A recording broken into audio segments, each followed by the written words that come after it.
거룩한 사도는 상호 사랑을 권고하고 하나님 말씀의 탁월함을 제시하며 그것을 썩지 아니하는 씨라고 부르며 그것이 살아있고 영원히 있다고 말했습니다. 그는 자신의 설교를 추구하고 매우 적절하게 이 필요한 충고를 합니다. 그러므로 모든 악의를 버리십시오. 이러한 죄는 사랑을 파괴하고 말씀의 효능을 방해하며 결과적으로 우리의 중생을 방해합니다. 그의 충고는 낡은 썩은 옷을 하듯이 악한 것을 제쳐두거나 벗어 버리라는 것입니다. 제쳐두거나 버려야 할 죄는 다음과 같다. 그러나 좀 더 한정된 의미에서 악의는 어리석은 사람의 품에 안겨 있는 분노이며 지나치게 커진 분노를 가라앉히고 다른 사람에게 닥친 모든 불행을 계획하고 행하고 기뻐하도록 사람을 불타오르게 할 때까지 유지됩니다. 교활함 또는 말로 속이는 것.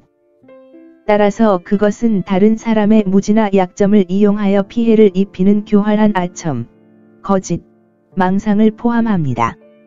위선. 복수라는 단어는 모든 종류의 위선을 포함합니다. 종교 문제에서 위선은 위조된 경건입니다.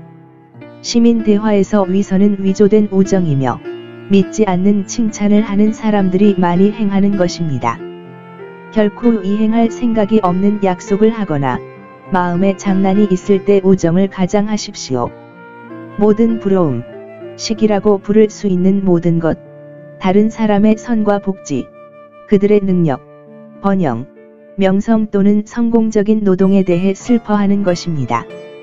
비방, 다른 사람에 대해 말하거나 명예를 훼손하는 악담, 험담하는 것으로 번역됨.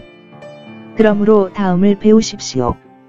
최고의 그리스도인은 악의, 위선, 시기와 같은 최악의 죄에 대해 주의를 받고 경고를 받을 필요가 있습니다. 그들은 부분적으로 성화되었지만 여전히 유혹에 빠지기 쉽습니다.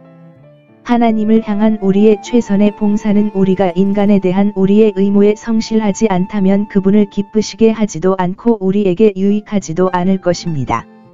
여기에 언급된 죄는 둘째 판에 대한 범죄입니다. 그렇지 않으면 하나님의 말씀을 마땅히 받을 수 없느니라. 모든 악의, 모든 교활함은 버리지 않은 죄 한 가지가 우리의 영적 유익과 영원한 복지를 방해한다는 것을 배우라고 합니다. 악의, 시기, 증오, 위선, 욕설은 일반적으로 함께 간다. 욕설은 악의와 간교함이 마음에 있다는 표시입니다. 그리고 그것들 모두가 결합하여 하나님의 말씀으로 우리가 유익을 얻는 것을 방해합니다. 사도는 마치 현명한 의사처럼 악한 체액을 정화하는 방법을 처방한 다음 계속해서 건강하고 규칙적인 음식을 먹도록 지시하여 그들이 잘할 수 있도록 합니다. 권고된 의무는 하나님의 말씀에 대한 강하고 끊임없는 열망입니다. 이 단어는 여기서 합리적인 우유라고 합니다.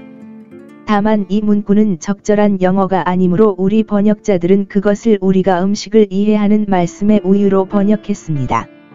영혼에 적합하거나 이성적인 피조물로서 몸이 아닌 마음이 양육되고 강화됩니다. 이 말씀의 젖은 순전하고 사람들의 섞임으로 더럽혀지지 아니한 것이어야 합니다. 그들은 종종 하나님의 말씀을 더럽게 합니다. 그들이 이 순전한 말씀의 젖을 사모하는 방식은 갓 태어난 아기들처럼 기술되어 있습니다. 그는 그들의 거듭남을 염두에 두었습니다. 새로운 삶에는 적절한 음식이 필요합니다. 새로 태어난 그들은 말씀의 젖을 사모해야 합니다. 유아는 일반 우유를 원하며 이에 대한 그들의 욕구는 열렬하고 빈번하며 굶주림에 대한 참을성 없는 감각에서 비롯되며 유아가 할 수 있는 최선의 노력을 동반합니다. 그리스도인의 소망은 하나님의 말씀에 대한 것이어야 합니다. 그리고 이 목적을 위해 말씀으로 인해 자라며 우리가 은혜와 우리 주 곧 구주에 대한 지식에서 향상되게 하는 것입니다. 하나님의 말씀에 대한 강한 열망과 애정은 사람이 거듭났다는 확실한 증거입니다. 그것이 아기가 젖에 대한 욕망과 같은 것이라면 그것은 그 사람이 새로 태어났다는 것을 증명합니다. 그들은 가장 낮은 증거이지만 아직 확실합니다. 지혜와 은혜의 성장과 향상은 모든 그리스도인의 계획과 소망입니다. 모든 영적 수단은 교화와 향상을 위한 것입니다. 하나님의 말씀. 그는 그들 자신의 경험에서 다음과 같은 주장을 덧붙입니다. 만일 그렇다면 그 이후로 또는 너희가 주의 은혜로우심을 맛보았으니 사도는 의심을 표하지 않고 이 선한 그리스도인들이 하나님의 선하심 따라서 그들과 논쟁. 너희가 마땅히 이 악한 죄를 버리고 하나님의 말씀을 사모하며 자라가라. 이는 여호와의 인자하심을 내가 맛보지 않고 부인할 수 없음이니라. 다음 구절은 여기에서 말하는 주님이 주 예수 그리스도이심을 확신시켜 줍니다. 우리 주 예수 그리스도는 그의 백성에게 매우 은혜로우시다. 그는 그 자체로 무한히 선하다. 그는 비참한 죄인들에게 매우 친절하고 자유로우며 자비를 베푸십니다. 그는 가련하고 자격이 없는 자에게 선하다. 그는 그 안에 충만한 은혜를 가지고 있습니다. 우리 구주의 은혜는 그것을 경험해 봄으로써 가장 잘 알 수 있습니다. 미각기관에 대한 대상의 즉각적인 적용이 있어야 합니다. 우리는 보고 듣고 냄새를 맡을 수 있기 때문에 멀리서 맛볼 수 없습니다. 그리스도의 은혜를 체험적으로 맛보는 것은 우리가 믿음으로 그와 연합하는 것을 가정하며, 그러면 우리는 그의 모든 섭리에서, 우리의 모든 영적 관심에서, 우리의 모든 두려움과 유혹에서, 매일 그의 말씀과 예배에서 그의 선하심을 맛볼 수 있습니다. 최고의 하나님의 종은 이 생에서 그리스도의 은혜를 맛보기만 합니다.